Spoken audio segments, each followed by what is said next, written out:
देखिए, सबसे ज्यादा जो खतरा है इस संविधान को, वो है इस समय की जो सरकार है उससे। इस कोरोना महामारी जो सरकार का ही षड्यंत्र है, बीमारी नहीं है। इस कोरोना महामारी में जो हमारे अस्पतालों की स्थिति हुई है, उससे समझ में सबको आ गया होगा, पूरी दुनिया को, कि हमारे देश में जिस सरकार की जिम्मेदारी है दवा, डॉक्टर, अस्पताल देने की, वो सब व्यवस्था पूरी तरह से खत्म हो चुकी है। देश की जो सर्वोच्च न्यायालय है, जिसका काम संविधान की रक्षा करना था, उसके संरक्षक के रूप में, उसके गार्जियन के रूप में, उसके अभिभावक के रूप में जो काम करती थी, आज वो भी सरकार के साथ में खड़ी होकर सरकार के फैसलों को ही ठीक बता रही है। तो इसलिए संविधान खत्म कर दिया जा रहा है। एसआर लद्दर, उन लद्दर साहब ने जो है वो मीटिंग करवाई थी, और लद्दर साहब की उस मीटिंग में राज्यपाल साहब पहुंचे थे। राज्यपाल साहब ने जब वो बोले तो उन्होंने बताया कि जब गृह मंत्री ने उनको बुलाया तो गृह मंत्री ने बात करते हुए कहा, राज्यपाल साहब, आप इस कानून में जो बदलाव करना चाहते हो, इस कानून को बिल्कुल बेकार करना चाहते हो, रद्दी की टोकरी में डाल दो, एक डब्बे में बंद कर दो, इसको कुछ लागू नहीं करेंगे, चिंता नहीं है इस बात की, जो कहोगे वो कर देंगे, पर वापस लेने के लिए मत कहो। बार बार ये सलाह देता हूं मोदी जी को, हाथ जोड़कर माफी मांगो किसानों से, कहो गलती हो गई, माफ कर दो, और ये कानून वापस लेके किसानों को बोलो मैंने ये ले लिया वापस, ये सारा जो पार्लियामेंट में वापस लेने का है, राष्ट्रपति ने साइन कर दिया, और आप माफ करके मुझे अब घर जाओ।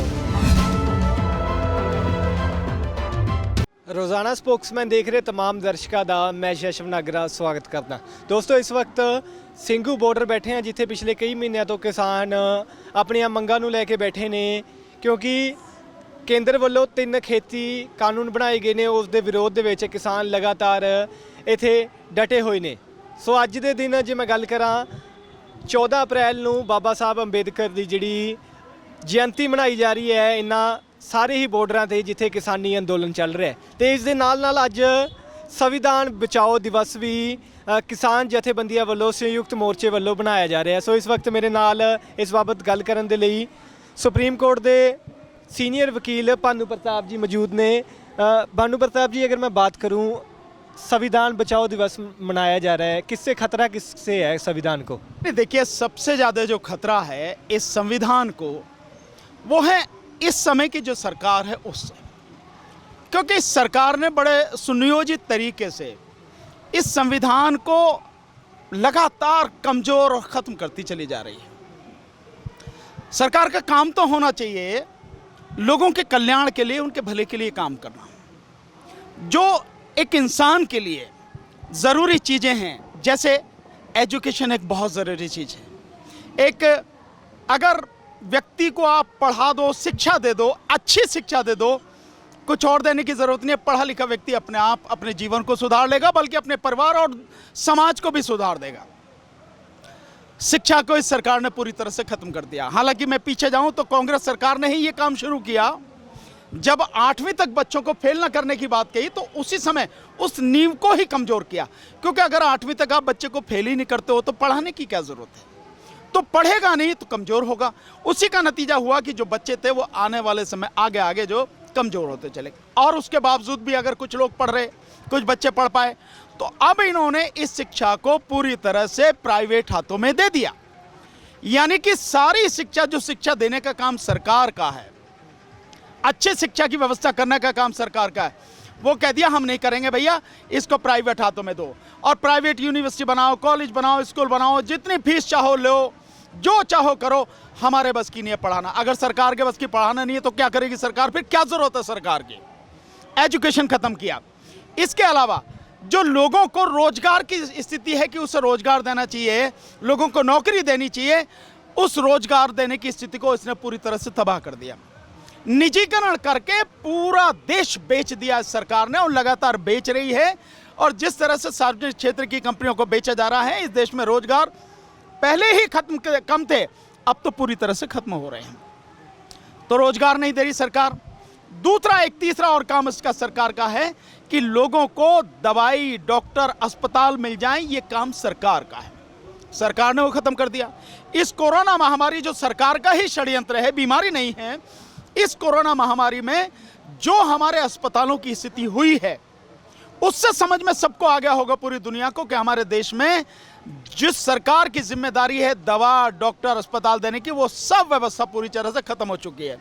तो सरकार लोगों को रोजगार नहीं दे सकती, सरकार लोगों को शिक्षा नहीं दे सकती, सरकार लोगों को दवाई, अस्पताल, डॉक्टर नहीं दे सकती। यानी कि कोरोना के समय में दिल्ली का जो सबसे बढ़िया हॉस्पिटल है वो भी बंद हो गया, उसमें भी ओपीडी पिछले 1 साल से बंद पड़ी है। कहीं भी आप दिखाने जाओ तो कैसे, किसको दिखाओगे? कोई भी व्यक्ति इस दौरान मर गया, उसको कोरोना में आपने कह दिया कि भैया ये कोरोना से मरा है।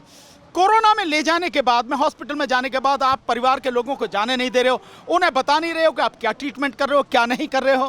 कहीं कोई चीज़ नहीं है, देखभाल करने के लिए वो नहीं है, ट्रीटमेंट आप बता नहीं रहे हो। तो किस बात की आपको, मतलब कैसे माना जाए कि आप जो काम कर रहे हैं सही कर रहे हैं?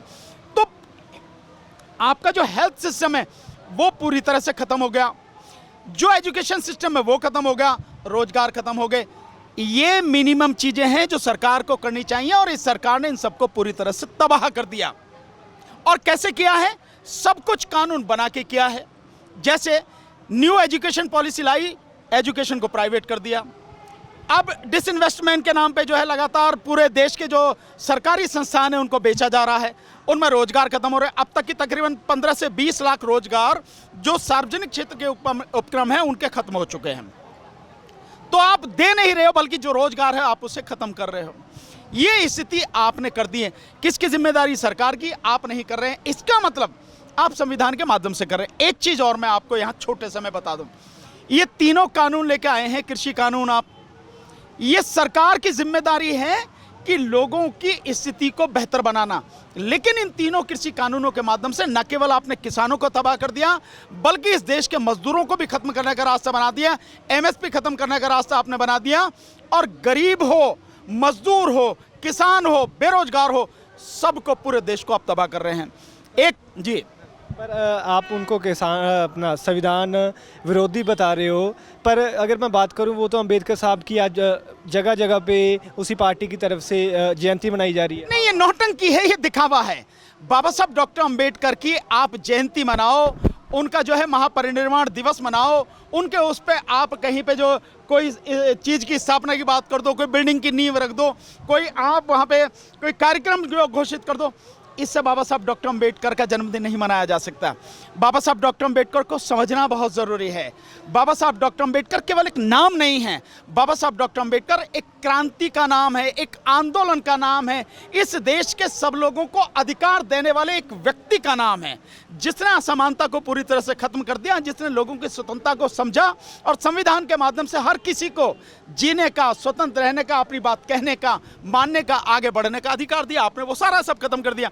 कैसे खत्म कर दिया? यूएपीए कानून आप ले आए। जैसे पुराने जमाने में रॉलेट एक्ट था, उसमें क्या है यूएपीए कानून में कि आप किसी भी व्यक्ति को एनआईए बिना किसी नोटिस के, बिना किसी वारंट के, बिना किसी समन के, बिना किसी एफआईआर के उठाओ, बंद कर दो, आप झूठी एफआईआर बना लो आप। और केवल वही नहीं, उसको कोई सपोर्ट करता हो उस व्यक्ति को भी आप बंद कर दो, उसको भी उठा लो, उसके भी घर में आप तलाशी लो और जो कुछ हो उसको जब्त करके और उसको जेल में डाल दो। ये है कानून। तो क्या ये बाबा साहब ने ये चाहा था जो आप कर रहे हो? तो ये रॉलेट एक्ट की तरह जो आपने यूएपीए कानून बनाया, एनएसए को आप लगातार, राष्ट्रीय सुरक्षा कानून को आप लगातार जारी रखे हुए हैं, और आरटीआई मतलब सूचना कुछ मिल जाती थी सरकार की कि क्या करे क्या नहीं करे, आपने उसको खत्म कर दिया गया। इस ये कृषि कानून इनके माध्यम से आपने पूरे किसानों को, पूरे देश को तबाह कर दिया। इससे पहले ही कोरोना काल में आपने जो श्रम कानून है, यानी मजदूरों की सुविधा के लिए, मजदूरों की सुरक्षा के लिए, उनके लिए बेहतर एक स्थिति मिल सके, माहौल मिल सके जहां पे वो काम कर सकें, उनको बाकायदा छुट्टी समय पर मिल सके, और अगर कोई महिला है तो उसको जिस समय वो गर्भवती है उस समय उसको बिना उसका वेतन काटे सही समय, मतलब सही समय के लिए उसको छुट्टी मिल सके, वो सारी की सारी चीज़ें आपने सब खत्म कर दी। आज आपने श्रम कानून खत्म करके मजदूर से 12 घंटे 14 घंटे कितने घंटे काम कराओ आप, कोई कहने वाला नहीं है। आपने 300 मजदूरों तक की जो फैक्ट्री वाले हैं उनको पूरे अधिकार दे दिए, वो जो चाहे कर दें, आपको वेतन दें ना दें, कितना दें क्या दें, कुछ नहीं। आप यूनियन नहीं बना सकते, आप लेबर कोर्ट में नहीं जा सकते, आप अदालत में नहीं जा सकते। आपको कैसी मेडिकल फैसिलिटी होनी चाहिए उसकी कोई ज़रूरत नहीं है, सब कुछ आपका ख़त्म कर दिए। तो और क्या चाहिए? मजदूरों के लिए कानून वो ख़त्म कर दिए, किसानों के लिए कानून वो ख़त्म कर दिए। एमएसपी जो मिलता था, जो गरीबों को 82 करोड़ देश के जो गरीब हैं उनको राशन की दुकानों से जो सामान मिल जाता था उसके लिए कृषि कानूनों के माध्यम से वो ख़त्म कर दिया। किसके लिए काम कर रहे हो? ये सरकार किसके लिए काम कर रहे हो? क्या संविधान ने यही कहा था? संविधान को अगर देखा जाए, संविधान को अगर पढ़ा जाए और संविधान में जो अनुच्छेद 36 से लेके अनुच्छेद 50 तक जो सरकार के लिए नीति निर्देशक सिद्धांत हैं, जिनके आधार पर सरकार को काम करना है, हालांकि ये बात है कि वो नीति निर्देशक सिद्धांत किसी अदालत द्वारा जो है उनको लागू नहीं कराया जा सकता, लेकिन उसमें जो शब्द इस्तेमाल हुआ है वो शब्द इस्तेमाल हुआ है शैल वर्ड यूज हुआ है। द गवर्नमेंट शैल यानी स्टेट शैल, यानी वो मैंडेटरी है, उसको मानना ही पड़ेगा, उसको वो काम करना ही पड़ेगा। काम क्या करना पड़ेगा? मजदूरों के लिए बेहतर माहौल बनाना पड़ेगा, समान कार्य के लिए समान वेतन देना पड़ेगा। आदमी औरत में आप अंतर नहीं कर सकते। गर्भवती महिला होगी तो उसको उस समय छुट्टी देनी होगी और उसका एक दिन का भी वेतन नहीं काटा जाएगा। लोगों के कल्याण के लिए सरकार काम करेगी, ये है, उसमें शैल वर्ड यूज है, उसको करना है, मना नहीं कर सकती है। लेकिन ये सरकार कुछ नहीं कर रही है, लगातार खत्म करती चली जा रही है। और सबसे बड़ी दिक्कत जो हो गई है, देश की जो सर्वोच्च न्यायालय है, जिसका काम संविधान की रक्षा करना था, उसके संरक्षक के रूप में, उसके गार्जियन के रूप में, उसके अभिभावक के रूप में जो काम करती थी, आज वो भी सरकार के साथ में खड़ी होकर सरकार के फैसलों को ही ठीक बता रही है। तो इसलिए संविधान खत्म कर दिया जा रहा है। अगर मैं बात करूं इस आंदोलन की, क्या समझते हो कि अभी किस पड़ाव पे खड़ा है ये आंदोलन? क्योंकि तोमर साहब का अभी रिसेंटली बयान आया है, वो कह रहे हैं कि किसान जथेबंदियां हमसे बात करें, हम खुले मन से, खुले दिल से उनसे बात करने के लिए तैयार है। देखिए, मेरा मानना तो ये है कि जो कृषि मंत्री हैं वो अपना विचार अपने पास रखें। किसान बिल्कुल खुले मन का है, खुले मन का था और खुले मन का रहेगा। किसान जैसा दिलदार होना अपने आप में एक बहुत बड़ी बात है, जो कम से कम राजनीति नहीं हो सकता। दूसरी बात, हम आपसे बात करें, हो कौन तुम जो तुमसे बात करें? किसान का बहुत सीधा कहना है, तुम कानून जो लेके आए वो काले कानून है, देश को तबाह करने वाले हैं, बिना शर्त ने वापस लो। बात खत्म हो गई, इसमें बात करने की जरूरत ही नहीं है। आप बार बार बात करो, पीछे कितनी बार बात हुई है, उसका नतीजा क्या निकला है? आपने क्या किसानों का सम्मान किया है? आपने कुछ भी नहीं किया और लगातार आप अपनी जिद पर अड़े हुए हैं, सुप्रीम कोर्ट को साथ में करके उन कानूनों को सही बताने की प्रयास कर रहे हैं। ये जो चीजें हैं, किसान क्यों बात करेगा? किसान को क्या जरूरत है बात करने की? और बात करने का नतीजा क्या है? पिछली बात का क्या नतीजा निकला है? कुछ नहीं, जीरो।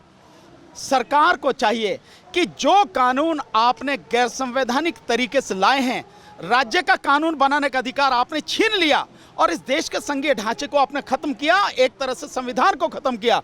ये जो गैर संवैधानिक काम है, इसको अब बंद करो और इन कानूनों को वापस लो।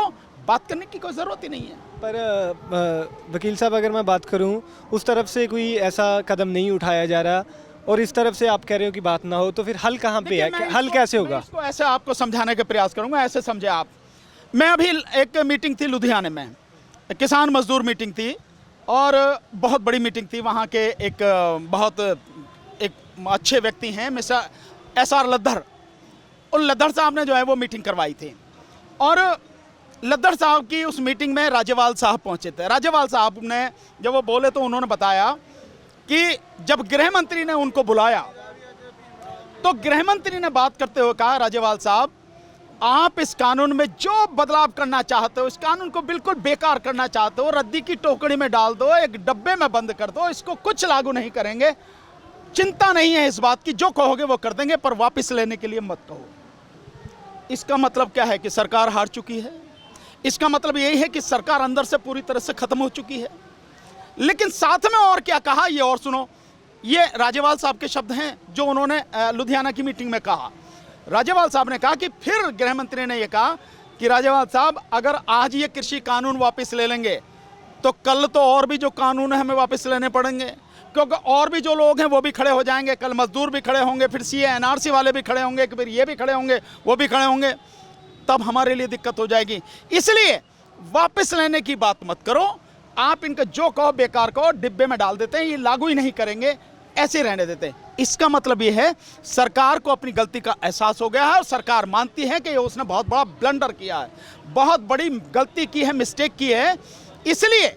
लेकिन वो फंस गई है बुरी तरह से, क्योंकि अगर इन्हें वापस लेगी तो इसमें कोई शक नहीं है, फिर सारे लोग खड़े होंगे, एक एक करके खड़े होंगे और सरकार को वो भी मानने पड़ेंगे। और ये आंदोलन वैसे भी जन आंदोलन बन ही चुका है, सब लोग धीरे धीरे जुड़ चुके हैं। आज केवल किसान नहीं है, किसान के साथ में छात्र भी हैं, किसान के साथ में बेरोजगार भी हैं, किसान के साथ में मजदूर भी जुड़ गया, और भी सब लोग इसमें जुड़ चुके हैं। तो ये सरकार हार चुकी है, लेकिन और जगह बुरी तरह से फंसी है, इसलिए वापस ले नहीं रही। पर मैं आपको बताना चाहता हूं, ये सरकार को वापस लेने होंगे। बेहतर यह है, बार बार ये सलाह देता हूं मोदी जी को, हाथ जोड़कर माफी मांगो किसानों से, कहो गलती हो गई, माफ कर दो, और ये कानून वापस लेके किसानों को बोलो मैंने ये ले लिया वापस, ये सारा जो पार्लियामेंट में वापस लेने का है राष्ट्रपति ने साइन कर दिया, और आप माफ करके मुझे अब घर जाओ आराम से। आखिरी सवाल कम शब्दों में जवाब देना है कि कैसे हल होगा और कब तक होगा? मेरा अपना आकलन है, उत्तर प्रदेश के चुनाव 2022 में होने वाले हैं, पंजाब के भी होने, पंजाब का असर पड़े ना पड़े उत्तर प्रदेश का पड़ेगा। उत्तर प्रदेश के चुनाव से पहले ही मेरा आकलन है ये सरकार इन कानूनों को वापस लेगी। मैं ये नहीं जानता कि 2 महीने में लेगी, 4 महीने में लेगी, 6 महीने लेगी, लेकिन उत्तर प्रदेश के चुनावों से पहले निश्चित रूप से वापस लेगी। और अगर नहीं लिए तो आप मान लीजिए बीजेपी के अंत की शुरुआत हो चुकी है, देश की जनता उसे उखाड़ के फेंक देगी। ਸੋ ਇਹ ਸਨ ਸੁਪਰੀਮ ਕੋਰਟ ਦੇ ਸੀਨੀਅਰ ਵਕੀਲ ਬਾਨੂ ਪ੍ਰਤਾਪ, ਜਿਨ੍ਹਾਂ ਦਾ ਇਹ ਕਹਿਣਾ ਹੈ ਕਿ ਜੇ ਗੱਲ ਕਰੀਏ ਇਹਨਾਂ ਬਿੱਲਾਂ ਦੇ ਰੱਦ ਹੋਣ ਦੀ, ਤਾਂ ਇਹਨਾਂ ਦਾ ਇਹ ਮੰਨਣਾ ਹੈ ਕਿ ਯੂਪੀ ਸਟੇਟ ਦੀਆਂ ਚੋਣਾਂ ਹੋਣ ਤੋਂ ਪਹਿਲਾਂ ਇਹ ਬਿੱਲ ਸਰਕਾਰ ਰੱਦ ਕਰ ਦੂਗੀ। ਅਗਰ ਨਹੀਂ ਕਰਦੀ ਤਾਂ ਬੀਜੇਪੀ ਨੂੰ ਇਸ ਦਾ ਖਮਿਆਜ਼ਾ ਭੁਗਤਣਾ ਪਊਗਾ। ਤੁਸੀਂ ਦੇਖ ਰਹੇ ਸੀ ਰੋਜ਼ਾਨਾ ਸਪੋਕਸਮੈਨ, ਕੈਮਰੇ ਦੇ ਪਿੱਛੇ ਮੇਰਾ ਸਾਥ ਦਿੱਤਾ ਮੇਰੇ ਸਹਿਯੋਗੀ ਕਰਨ ਬਸਰਾ ਨੇ। ਮੈਂ ਸ਼ਸ਼ਵ ਨਾਗਰਾ, ਧੰਨਵਾਦ।